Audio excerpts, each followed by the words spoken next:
We'll start with a 98th-minute equaliser from Damari Gray, which saw Birmingham City rescue a very late point at home to Sheffield Wednesday. 2-2 it finished. Oh, heartbreak for Wednesday, Peachy. Yeah, it's a rough one to take, isn't it? An absolute rough one. Just a reminder that football is really, really cruel. It's horrible.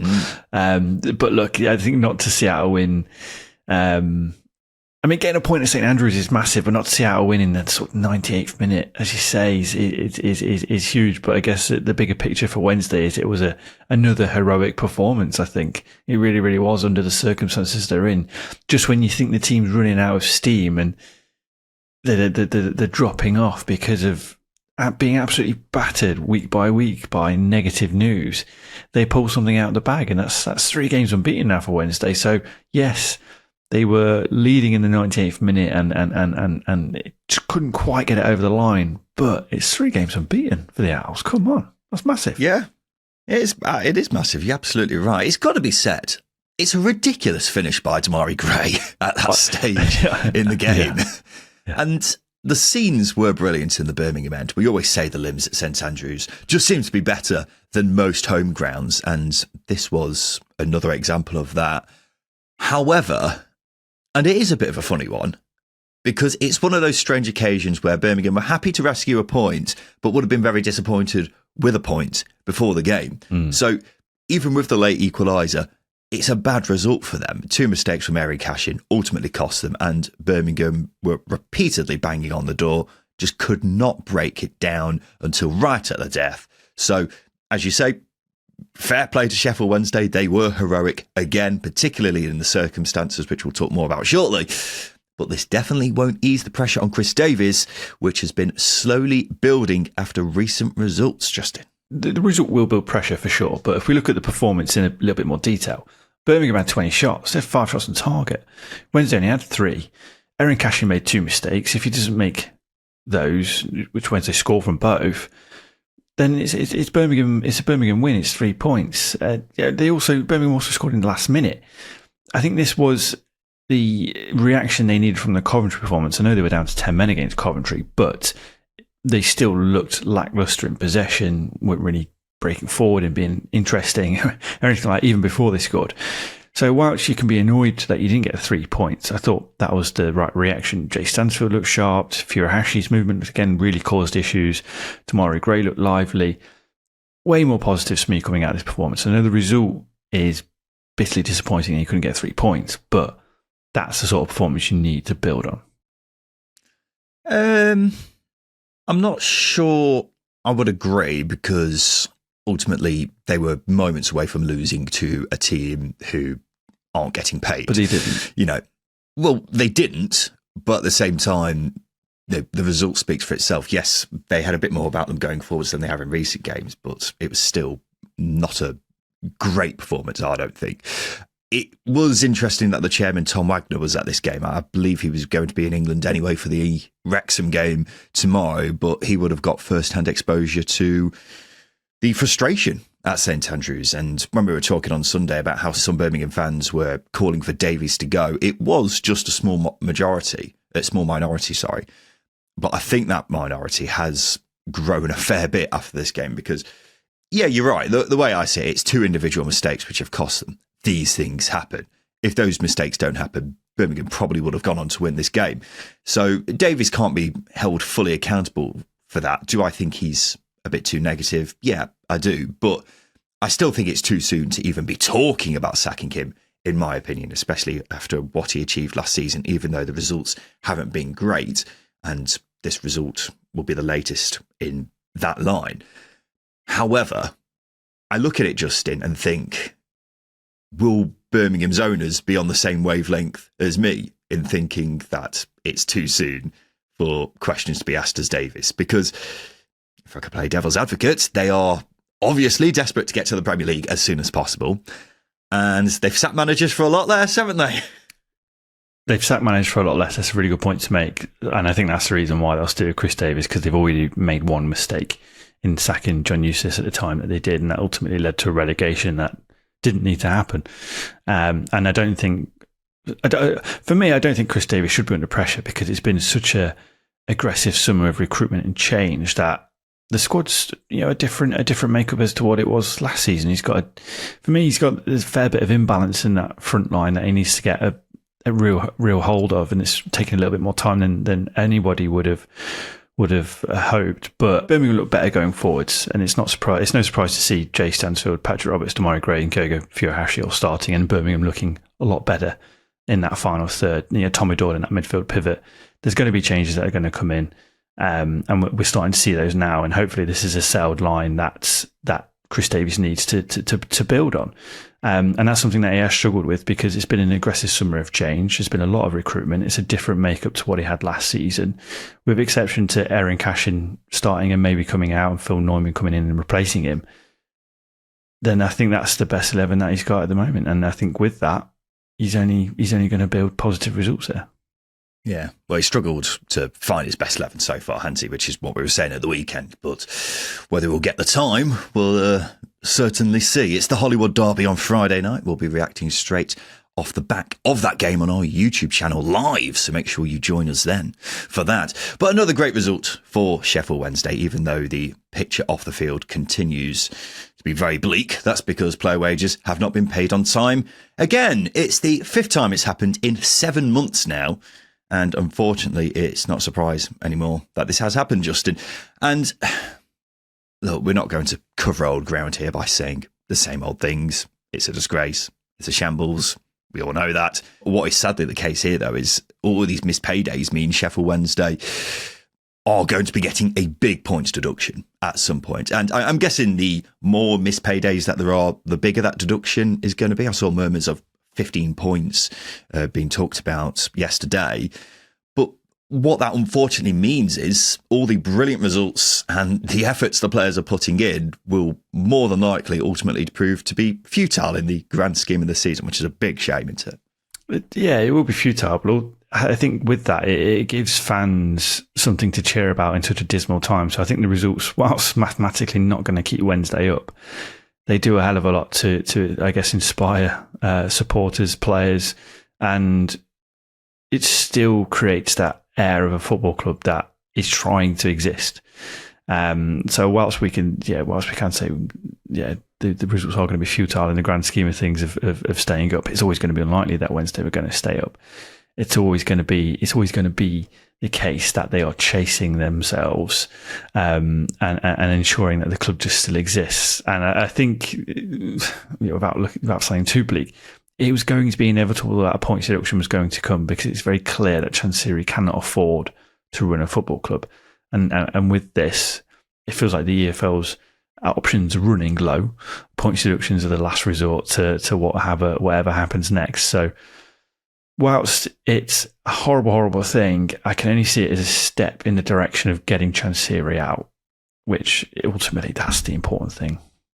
Yeah, well, it definitely means that Wednesday won't be worth £100 million, will it? No. Which is the price tag that's reportedly been bandied about for how much he's asking for them. But look, it is a massive shame. And I don't know how to say this in a non-cringy way, but what Wednesday's players are doing this season is inspirational, because for all intents and purposes, they should not be on 6 points right now. They're unbeaten in 3, as you're alluding to earlier, Justin. It's ridiculous. I look at 19-year-old Ernie Weaver at centre-half. Hadn't played a game of senior football prior to this season and is currently starting every game.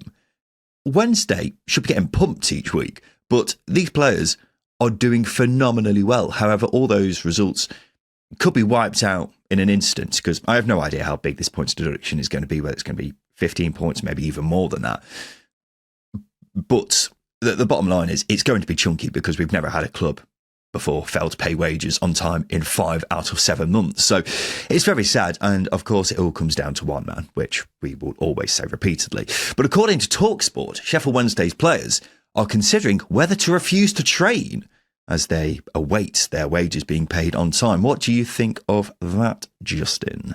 I don't think the performance they put in against Birmingham is a group of players who are willing to refuse to train, even amongst the circumstances that they are in. I feel like it's just, I wouldn't say scammering, but it's looking at the situation and trying to run a story on it, which it's what you're going to do as a broadcaster. So whilst they're within their rights to do that, I can't foresee that. I think the performance, as I say, they put in against Birmingham is not a team who are willing to down tools. They knew what they were getting into at the start of the season. I don't think they're downing tools. I think it's more taking a stance and uniting against what is obviously an abhorrent owner, isn't it? Well, it depends how you look at it. There'll be different perceptions of it for sure. Yeah, downing tools is just another phrase of saying you're refusing to train, I guess. So, as I say, that was a committed performance. That was a team pulling in the same direction. And I think even if they don't get paid, they are going to put in the hours. And look, it's 5 out of 7 months. The probabilities are there. They knew this would be the case, so they might come up again. So I think refusing to train is off the table, to be honest with you. Well, I mean, if the reports are correct, I don't know how valid the reports are, but it wouldn't surprise me if Wednesday's players did do that, and it would go some way to putting more pressure on Chancery. Definitely. I mean, at this stage, do you know what I think Wednesday's players should do? And I'm being deadly serious when I say this. They've got Coventry at home this weekend. Whether they do it this game or whenever, I think what they should do is line up at kickoff. As soon as the referee blows his whistle, the players just walk off the pitch. Seriously, I genuinely think they should do that, because if they want a powerful image that will be broadcast across the country on every news channel, perhaps most importantly, probably in Thailand as well, that will be something that would make headlines. And the Wednesday fans will applaud them. They will get a standing ovation for doing that. They will fully respect the players for doing that, because why should they keep doing their job if they're not going to get paid for it? I think everyone would feel pretty peeved if it happened to them in ordinary life, but any demonstration from the players would go a long way. And the fans are obviously doing everything they can with the numerous protests which have been happening this season. If the players do something, that would be huge. I think that would be a huge statement move by them to really, really put the pressure on Chancery. I don't know if you got a take on that, Justin. It's an interesting one. It's one of them. If we say that fans shouldn't be disrupting the game by throwing things onto the pitch, i.e. tennis balls or anything like that, then is players walking off the pitch along the same lines of a protest, and they're well within the right. Maybe I just have a couple of issues with sort of sporting integrity and sporting merit. Those sort of, I think that's kind of gone out the window when the players aren't being paid almost on a monthly basis at this stage. Yeah, as I say, it's a balancing act of football morality, which is a very slim thing anyway. But I personally would advise them not to do that. I think them putting in performances against the circumstances is as much of a good image as, or not powerful, but certainly it puts it to Chancery.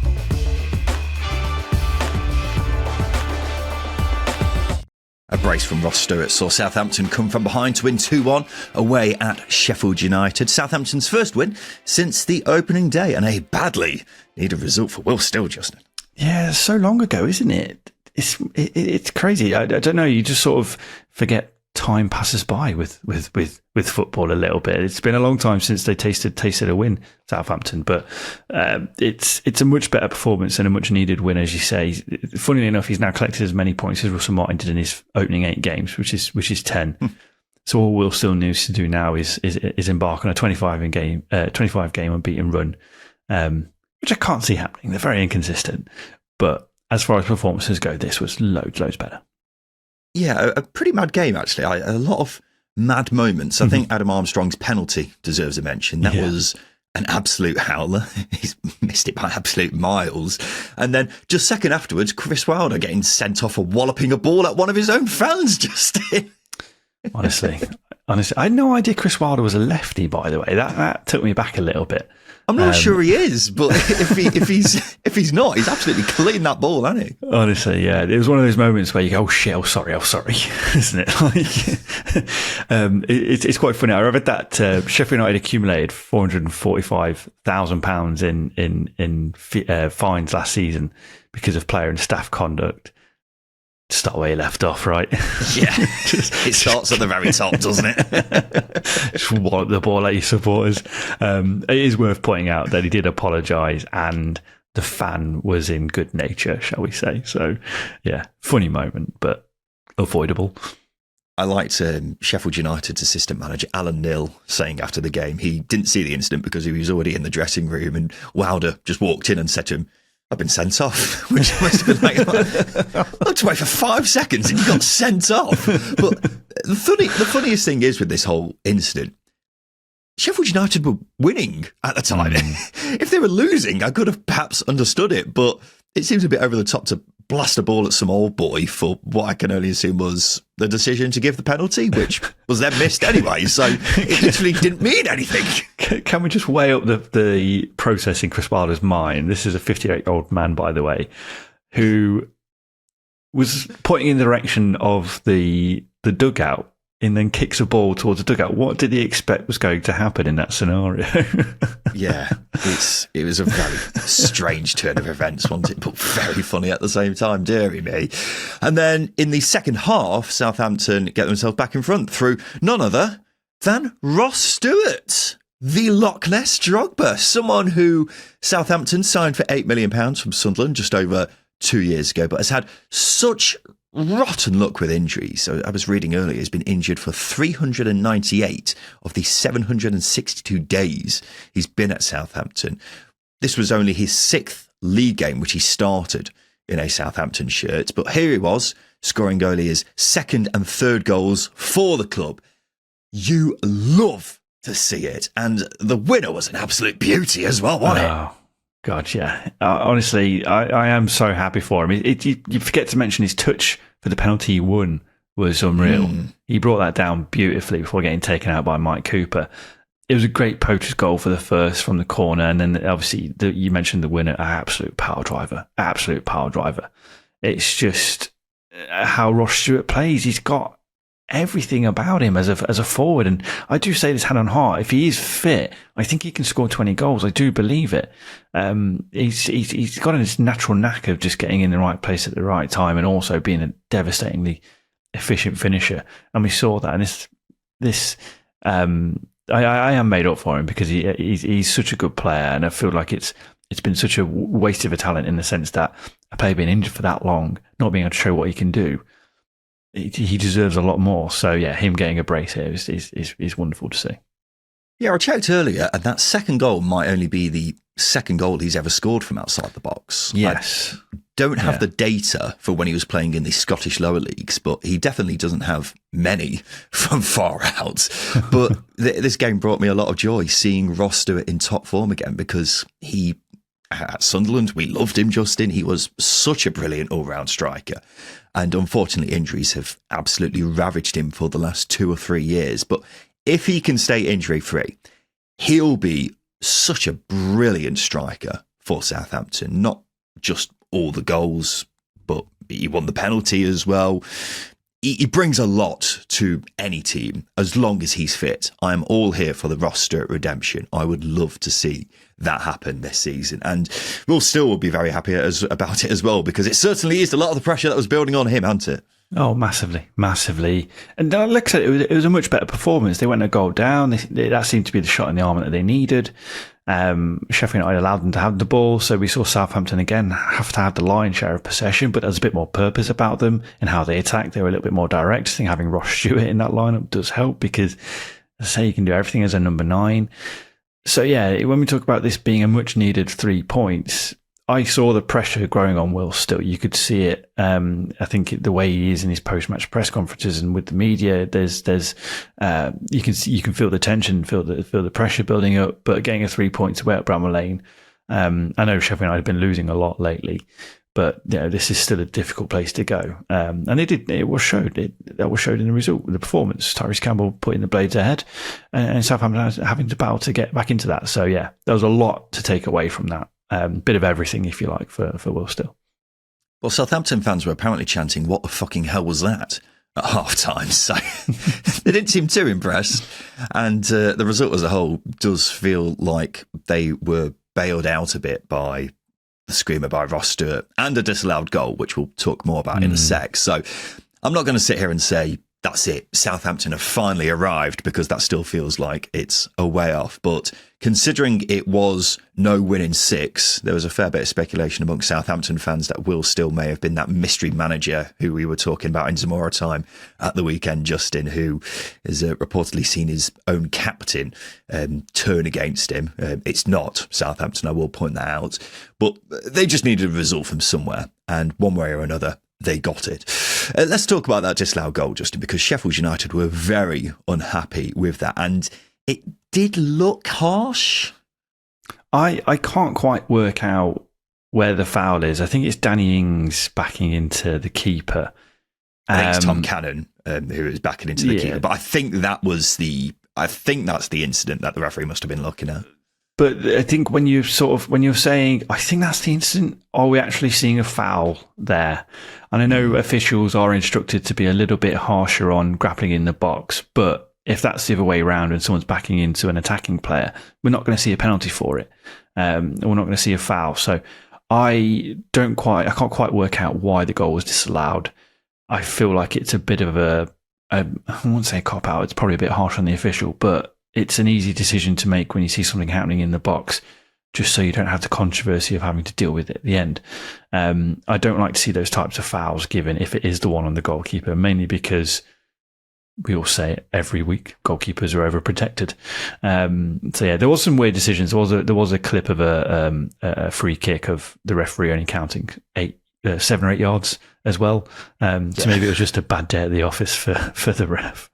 Yeah, I mean, if you're saying he gave that decision to avoid controversy, then it's not gone very well, that tactic in the referee's mind, has it? But yeah, I don't know where I sit with this one, to be honest, because I didn't think much of it in real time. And then with the replay, you can see a bit of grappling going on basically on the goal line. And Tom Cannon does have his arms around the goalkeeper, Alex McCarthy. And if he doesn't do that, maybe McCarthy would have been able to deal with the ball coming in. But I'm not sure, to be honest, because as you're alluding to, goalkeepers get overprotected. I think this was somewhere in the middle, but as you also alluded to, the referee's performance as a whole was a bit questionable with various strange decisions throughout the game. But whatever the case, it's another loss for Sheffield United. They're only the 5th team in Championship history to lose 7 of their first 8. It's the first time in 71 years that the Blades have lost their opening 4 home games.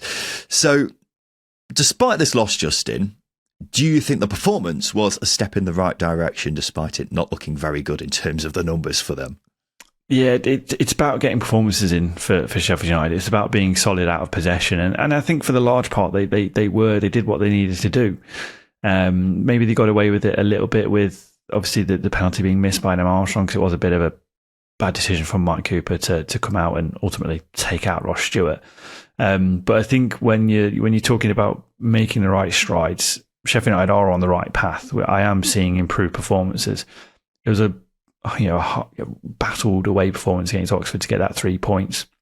And this was another battle, and on another day with a maybe a more lenient referee, they come away with a point, and that's a big point against a team who have spent massive this summer, who are tipped to get promoted.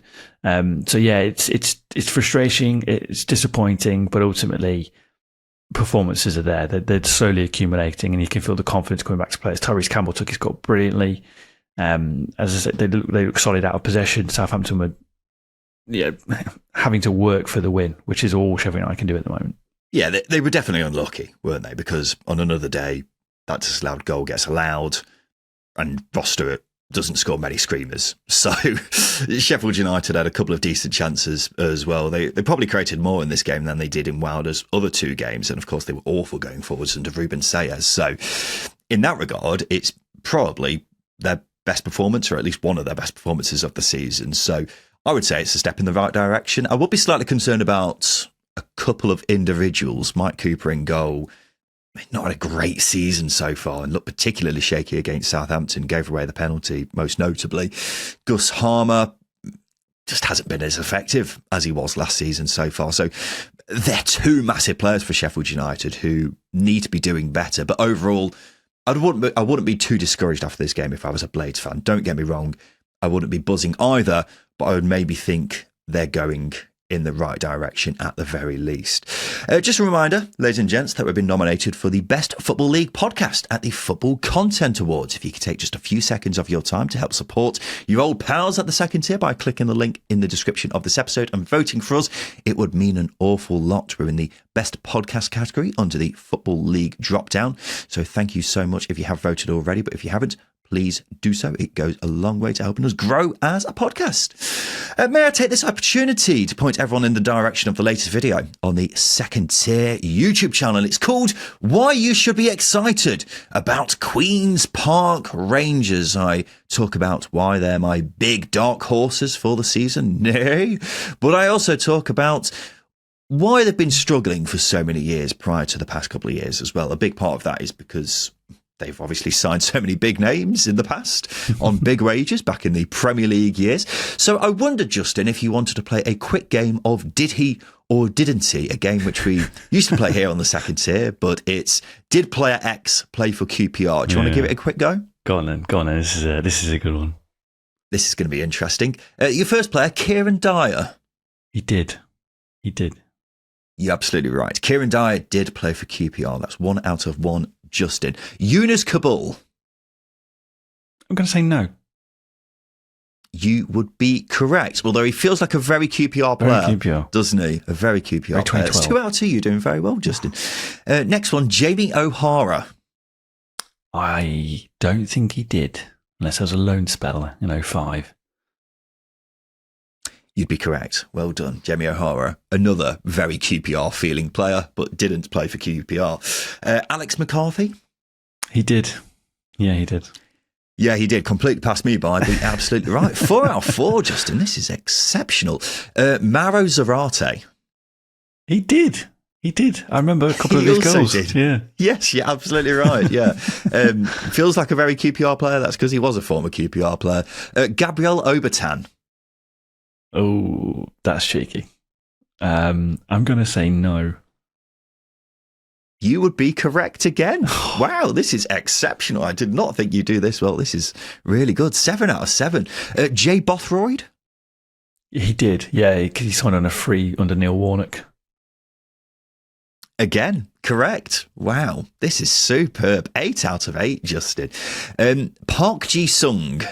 Again, he did. He was part of one of that disaster summer they had. They signed everybody, and yeah. Yeah, that one completely passed me by. I have absolutely no recollection of that at all. But yes, he did play for QPR. And finally, Federico Makeda. I'm going to say he did. I feel like I've seen him in a QPR shirt.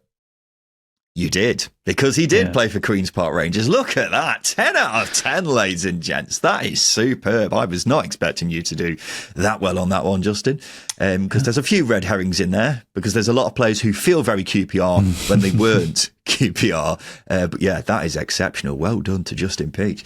But let's get back onto some of the midweek action, shall we? And we'll go to the Den, where it finished Millwall 0, Coventry City 4.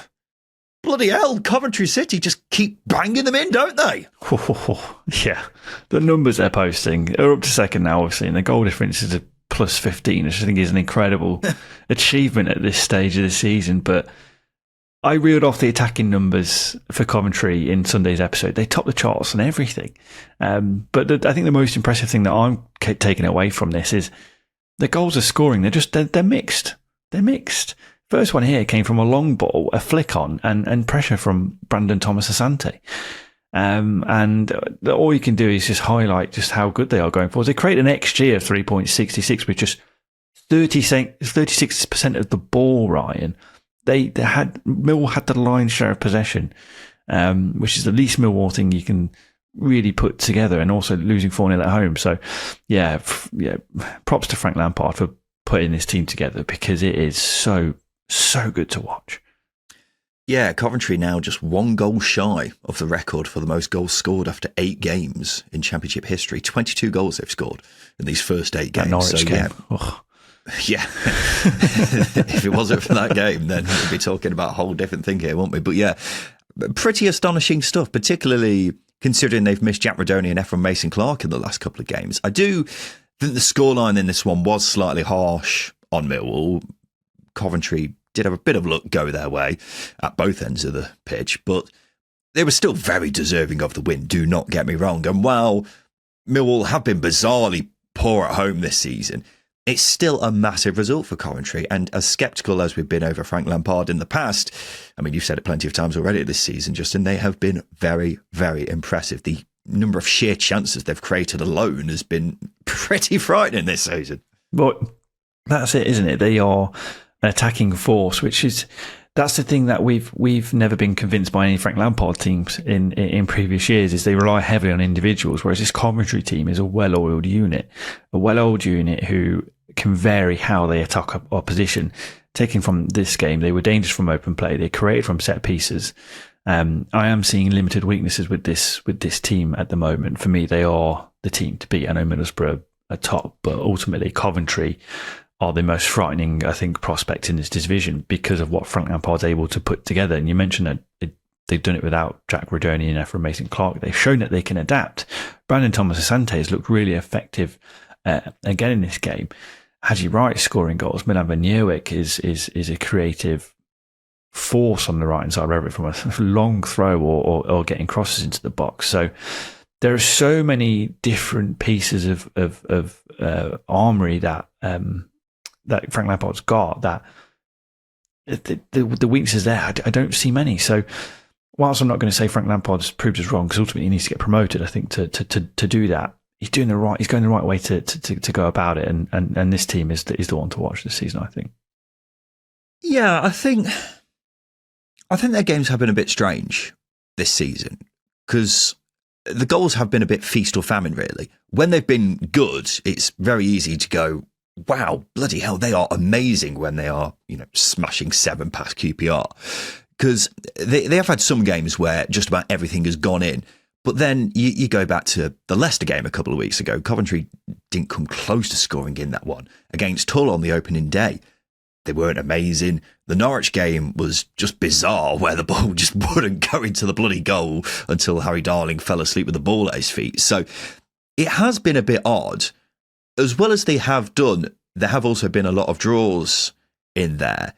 But when they've been on it, they have been sublime, absolutely. It helps when you've got 3 players in Victor Torb, Haji Wright and Jack Rodoni, who have started the season in red-hot form, even though the latter's been injured in the last couple of games. And ultimately, if you score that many goals, you've obviously got a lot about you. Whether they keep scoring like this, I'm not sure. But when we're obviously struggling for candidates when it comes to clear automatic promotion contenders this season, I think we're seeing more and more evidence that Coventry definitely could be one. Yeah, like I said, I'm seeing limited weaknesses, and I think the feast and famine thing is interesting because it's one of them that they're not going to win every game. They're not going to win every game by scoring 3 or 4 goals. They are going to have to work for it, and we have seen that in some games. But ultimately, they are. It is about turning those draws that they have. They had a run of sort of 3 consecutive draws, about turning those into wins. And I'm sure they will do. I'm sure they will do, because what we're seeing now is Coventry put teams to the sword. How many teams go to the Den and win 4-0? I think that's the question you've got to raise here, and that's the real marker of a team. What that we've got in front of us here. They beat Birmingham comfortably as well. I know they were down to 10 men, but even I think with 10 men, it would have been a fairly routine win because of how good Coventry were out of possession as well. They press high, they keep opposition in their own half, and for me, that's a real scary thing, real scary thing. So yeah, long may it continue, because I am loving watching this Coventry team.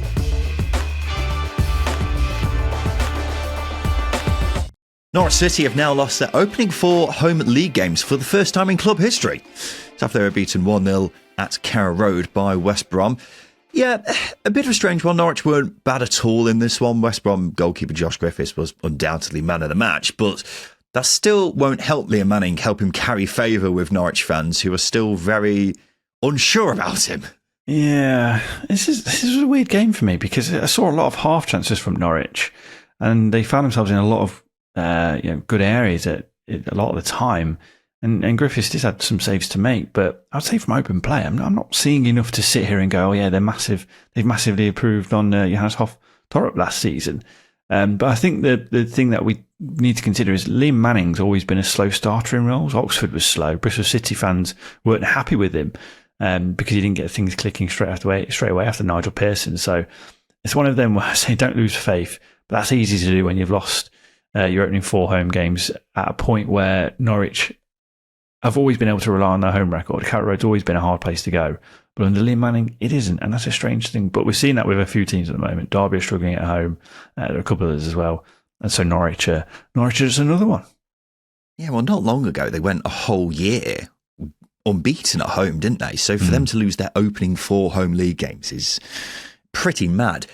I feel like I'm just repeating myself when it comes to Norwich, but this multi-million-pound attack is simply not producing, is it? Josh Sargent, without a goal in 4 games now, which by his standards is a bit of a goal drought, that's fine. He's not going to score in every game, despite him being the best striker in the league. These things happen. The question is then, who's going to stand up in his place? I saw loads of people saying Ante Cernak was going to be that man this season. Some were even bigging him up as an outsider for the Golden Boot. 8 games into the season, though, no goals, no assists. He cost £9 million. Let's not mess around it. £9 million is an awful lot of money for a championship club. And he's been there for over a year now and done next to nothing. And it's not just him, because there's others who have come in for a lot of money who have done next to nothing, but he is the standout one for me. And look, 4 home losses, 2 wins in 8. It's not good.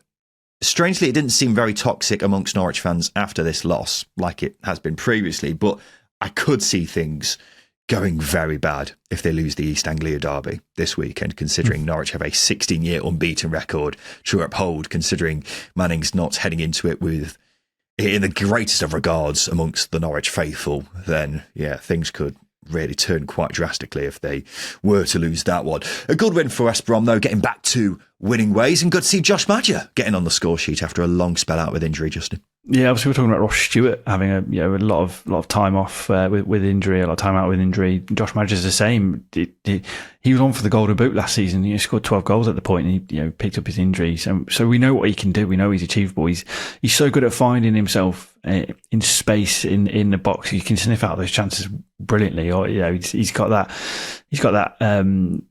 habit of a goal poacher, but actually what he can do in and around the 18-yard box, he's really good at playing with his back to goal and linking up play, and doing all of that work as well. And what he did with this goal is he showed that he's just good at finding space.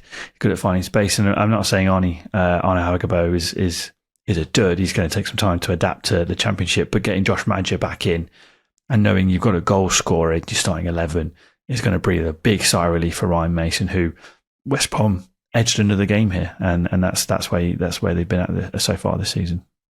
Yeah, he got injured in January, and this was his first start since then. And look, last season West Brom's results dipped as a result of his injury, so I'm interested to see whether he can refine that form this season after, as you say, being in line for the Golden Boot for most of the season. I always get a bit suspicious of players going on a mad goal scoring run in their mid to late 20s, having scored very few goals up to that point. It can often be just a one-off, but hopefully that's not the case with Maja. It is also interesting you mentioned Arne Hagebo there, Justin, the Hulk, as he's nicknamed, obviously cost $5 million in the summer. It seems from these first few games that he may offer more in terms of the build-up play, while Maja offers more of a goal-scoring threat. So seeing who becomes the first choice out of those two will be interesting in the long run, but yeah, it's definitely not a bad problem to have for Ryan Mason, having 2 very good options up front. Well, I mean, that's before you even consider the likes of Daryl Dike as well. Swansea came from a goal behind to win 2-1 away at Blackburn. Oh, Justin Peach. Talk to me about that Gonzalo Franco goal. My word. Honestly, it's so well struck, isn't it? There's so much Marco van Basten about it. Oh, yeah. Or Benjamin Sesko for the new age listeners. Let's not dream down like that. Come on. Did score a good goal. Let's bear that in mind. But yeah, the keeper had no chance. Had no chance of keeping it out. It's just perfect. The way the ball comes over, and he hit it with such ferocity to get it, well, not through the keeper, but almost over him and under the bar is beautiful. And he's not that far away from the goal either, which makes it all the more mad that he got it in the angles he got him in. It's such a good goal. Yeah, and it's very Marco van Basten-esque, isn't it? As you say, obviously Van Basten's was at a much narrower angle, but the connection from Franco is outrageous. It is a proper beauty. And he's someone who's actually had a fair bit of criticism from Swansea fans this season. Some think he's not been playing as well as he did last season, but that is always a very good way to respond to any criticism into scoring an absolute worldie like that. And a very good win for Swansea, who haven't been outstanding so far, but they're ticking over nicely, aren't they? There's definitely room for improvement at the very least, I think we can say. But it's not going very well at all for Blackburn, is it? 5 losses in 7 for them, which must surely make that abandoned Ipswich game all the more bitter. But yeah, Valerie and Ishmael's boys struggling a bit, aren't they? Yeah, I'm just going back to that abandoned game, the game that didn't exist. I can feel that we're going to get a lot of excuses on that. I mean, coming away from this game, Van and Ishmael was pointing direction in the referee. But with this, I didn't see Blackburn create enough, and it was a tight game. But what we've got to see is Blackburn punishing opposition a lot more. They had 29 touches in the Swansea box, and they didn't really create anything that was truly, truly threatening. So it's breaking down in that final third. So is it player quality? Is it decision making? Probably a bit of both. Yeah, it's just not going right for Big Val, really. Yeah, well, it's definitely not. We were talking about this at the weekend, but when something big happens against your club, you often see the team rally around, and Blackburn haven't done that since the abandoned game decision went against them. They were comprehensively beaten at Charlton at the weekend, and then have thrown away a lead here. And Valerie and Ishmael was moaning about a penalty Blackburn didn't get towards the end of this game, which, to be honest, I don't think was a penalty, controversially. That would have been papering over the cracks anyway, because Blackburn are really struggling. I think they're very reliant on Todd Cantwell playing well. Yeah. I'm struggling to see who else will inspire them. And they've lost every game at home, albeit there was that Ipswich game, which has been wiped from the record books now. But ultimately, with the concerns we had with them previously and them losing essentially the core of last season's squad, those concerns definitely haven't been allayed by recent results. Hull came from 2 goals down to draw 2-2 at home to Preston. Preston scored both their goals in the opening 10 minutes. And I was worried about where this could go from a Hull perspective, considering they've been so poor at the back this season. But a great comeback from the Tigers. Yeah, great comeback. It was driven from 3 changes at half-time. Joe Gerhardt, Regan Slater and Liam Miller all came off the bench at the interval, and ultimately we saw a lot more purpose and a bit more quality as well in that final third. But when you've got Ryan Giles and Ollie McBurney in your starting 11 or in your team, you're going to be in games. Ryan Giles has now got 5 assists. He's created 16 chances this season. Ollie McBurney's got 9 goal contributions in 6 games. If he gets injured, they are fucked. Yeah, I think it's fair to say Hull did get away with this, because Preston missed 2 great chances. Alfie Devine in particular made a real hash of an absolute sitter, but yeah, Preston also had what looked to be a clear penalty turned down late on, but it's a result. And I thought there may have been a bit of pressure on Sergei Yakiewicz if they lost here. So yeah, you're right. He's got to thank Ollie McBurney a lot for the comeback, and what a season he is having, scoring both the goals here. Now second top scorer in the league with 6 and 8. He is absolutely on fire, Justin. Let's talk more about him. Yeah, I think when we talk about rejuvenation, he's never not been a goal scorer at this level. He's always been, since he came through it, or got his break at Swansea. He's always been a good useful player. He's got everything about him. The thing is, he looks so slight and gangly. He doesn't look as physical as he is, but he dominates defenders. He's so good at it. But his contribution and build-up play as well is fantastic. He's great with his back to goal. His finishing is superb. You pay a 10-15 million pound fee for a player like Ollie McBurney. I think he's such a good player, because he can do it. He can contribute, he can create, and he can score as well. And rejuvenation is it a rejuvenation if he never really dropped off? He just did a year abroad in Gran Canaria. That's a year-long holiday while working. That's great.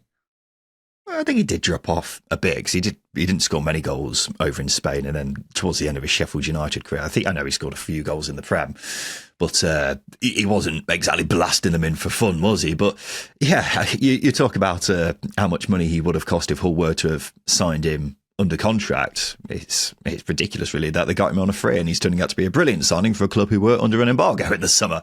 But yeah, I've always been a fan of his, even when he perhaps wasn't at his clinical best and has had his troubles off the pitch. I think at this level, if you centre everything around him, he can link up the play, hold up the ball, work tirelessly to get it back. He offers a lot to a side like Hull. He was being linked with a fair few clubs in the summer, including a return to Sheffield United, I think. So interesting that he chose Hull, but he definitely won't be regretting that given his return so far. And you look at that front three of him, Liam Miller on the left, who made his return from a bad injury in this game, Mohamed Baloumi when he's back fit on the right. That's a bloody good front three. And as I've said previously, despite the troubles off the pitch, Hull have got a bloody decent squad for a team many are expecting to be relegated, if not just outside the bottom three this season. And, of course, that squad now includes one of the most informed strikers in the league. And, by the way, who do Hull have this weekend? Of course, it's Sheffield United. Seems nailed on, doesn't it? For another goal for Ollie McBurns. 5 in 10, Justin. Name 5 English teams with City in their name. Manchester City, Stoke City, Coventry City. I've gone flat. I've gone really flat. I've used up my quota. Oh, dear me. I've got Bristol City and Hull City right in front of me in my show notes. Yep, and you also forgot the team who are up next in our running order, Bristol City as well. It was right there on a plate for you, Justin. You've somehow messed it up. When you say it's on a plate, Ryan, I literally have Bristol City 1, Ipswich Town 1 in front of me, and we've exactly, just been talking about Hull. You missed out the 2 teams who are right in front of you in the running order. Jesus Christ. Bristol City 1, Ipswich Town 1. To round things up from this round of midweek games, Justin, an even game this. I thought a draw probably the fair result. Fair result, and probably a good result for both sides. It's one of them where you go, oh, Ipswich failed to win again. But Bristol City are a very good outfit under Gerhard Struber this season. They've started the season well, despite a bit of a drop-off in the last couple of games. But to get a point off a promotion contender from Bristol City's perspective is good. And I think for Ipswich to get a point from a team who have started the season well away at Ashton Gate, again, is good. Still left wanting more from Ipswich. And Bristol City, I think if they had a little bit more quality in the final third when they broke through, they maybe could have taken something from it. Several times Elmer Rees ran down on goal, took the ball away from goal and spanked a shot against the defender. Hold the fucking thing up, man. Come on, please. Do a job. Maybe if there's a bit of that, then Bristol City could have carved out more chances. But yeah, I think 1-1 probably fair. Yeah, I think that's a good assessment of the game. Sabby Schmolix doesn't think Ipswich are far away from getting into their full flow, Justin. He said, I think once the transfer window shut, it settled everyone because you now know who you are competing with. When you look at the squad, it is a top squad, and we are moments away from clicking. Are Ipswich close to clicking, do you think, Justin? It's interesting he says that. I don't think they are, because again, I'm left wanting a lot more from Ipswich. They've got so much quality in that team, and they're just not doing enough in games to really showcase it. However, he is right. They're probably not too far away. The next international break's bearing down on us very, very quickly already. So maybe he's right in terms of timescale, but they should be grinding more results out than they have done, and they haven't. So that's where I'm just disappointed, I guess. I think they're close to becoming consistent because it's back home wins, a draw away at Bristol City. These are all good results. And there's 1-0 defeat away from home. I'll scratch off the record. I don't know what you're talking about, mate. But are they far off from being the no mercy killers that they probably should be with the amount of talent they have? It feels like that's still a bit of a way off, but I think they're on the right lines. It says a lot that Ipswich were able to change half their team for this and still get a result. And it's against a Bristol City side who started very well, because that shows about the amount of strength and depth that they've got, and that will go a long way over a 46-game season. One of those players who was brought in was Marcelino Nunez, who will be marking down October the 21st in his calendar, Justin, because that's when they face Charlton Athletic, who have just signed former Norwich winger Onel Hernandez. He said just a few weeks ago if he gets the chance to face Nunez this season, he will fucking break him after his controversial move from Norwich to Ipswich. So, you know what? It's incidentally one I'm marking down in my calendar as well, Justin.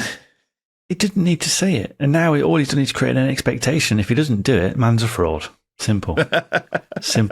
Obviously, respectfully do it so Nunes doesn't get injured, but if we don't see a big tackle where he wins the ball, fraud. Yeah, it's big talk, isn't it? And now he's got to deliver on it. So, it's a very interesting game for everyone associated with the East Anglia region. But more pertinently, it's the East Anglia derby this weekend, of course. Ipswich haven't won against Norwich in 16 years. Will that finally change? We'll discuss that tomorrow in the preview show. We'll be looking ahead to the weekend's action, ladies and gents. So we look forward to seeing you then for that. But this has been the Midweek Show here on the Second Tier Podcast. I've been Ryan Dilks. I've been Justin Peach. And a big thank you for listening.